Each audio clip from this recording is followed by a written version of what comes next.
पश्चिम बंगाल चुनाव के नतीजे ऐसे सामने आए हैं जिसने पूरे देश की राजनीति को हिलाकर रख दिया है। बंगाल में इस बार जो हुआ है वो शायद ही किसी ने सोचा था।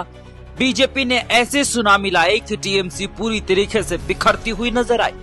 अब सबसे बड़ी खबर है, ममता बनर्जी खुद का चुनाव हार गई है और वो भी भवानीपुर जैसी मजबूत सीट से। आपको बता दें, भवानीपुर वही सीट है जहां पर कलकत्ता में मां काली का मंदिर है। ममता बनर्जी का खुद का घर है। ऐसी सीट से अगर ममता बनर्जी 15,000 से भी ज्यादा वोटों के अंतर से चुनाव हारी तो इसका मतलब क्या है, इस रिपोर्ट में हम आपको वही बताने वाले हैं। अगर हम कुल सीटों की बात करें तो बीजेपी ने भारी बढ़त बनाई। बीजेपी ने 200 का आंकड़ा पार किया। टीएमसी जो कभी बंगाल की सबसे मजबूत पार्टी हुआ करती थी, इस बार काफी कमजोर रही। ममता बनर्जी के कई दिग्गज मंत्री चुनाव हार गए। कुल मिलाकर 30 से ज्यादा मंत्री चुनाव हारे, जिसमें से खुद ममता बनर्जी भी रही। टीएमसी का वोट बैंक बिखरता हुआ दिखाई दिया।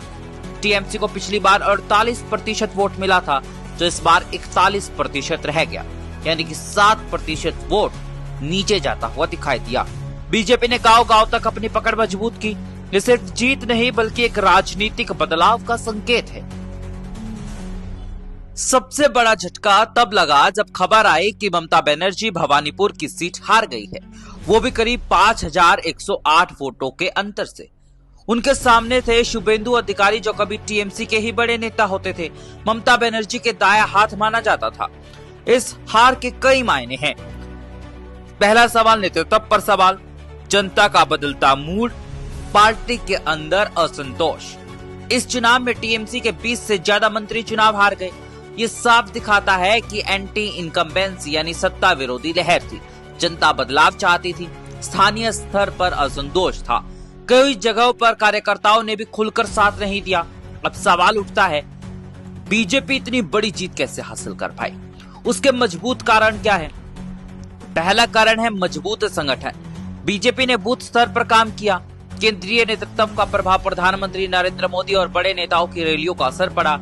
टीएमसी विरोधी माहौल बना। बीजेपी ने एक बार भी ममता बनर्जी का नाम लेकर टीएमसी को टारगेट नहीं किया।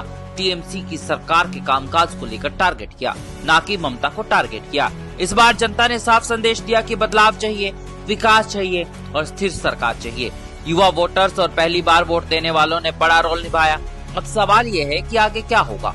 क्या ममता बनर्जी वापसी कर पाएगी? क्या बीजेपी अपने वादे पूरे कर पाएगी? बंगाल की राजनीति किस दिशा में जाएगी? ये सब सवाल आने वाले समय में जवाब इनके मिलेंगे, समय तय करेगा।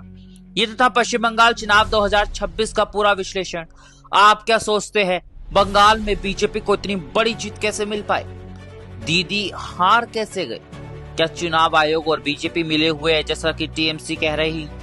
वही आपको बता दें, ममता बनर्जी ने पोलिंग बूथ से निकलने के बाद कहा कि मेरे साथ मारपीट हुई, मेरे बाल खींचे गए, मुझे लात मारी गई। इस मुद्दे पर आप क्या सोचते हैं? अपनी राय कमेंट बॉक्स में जरूर दें। Bureau report, Hindustan 9, Uttar Pradesh.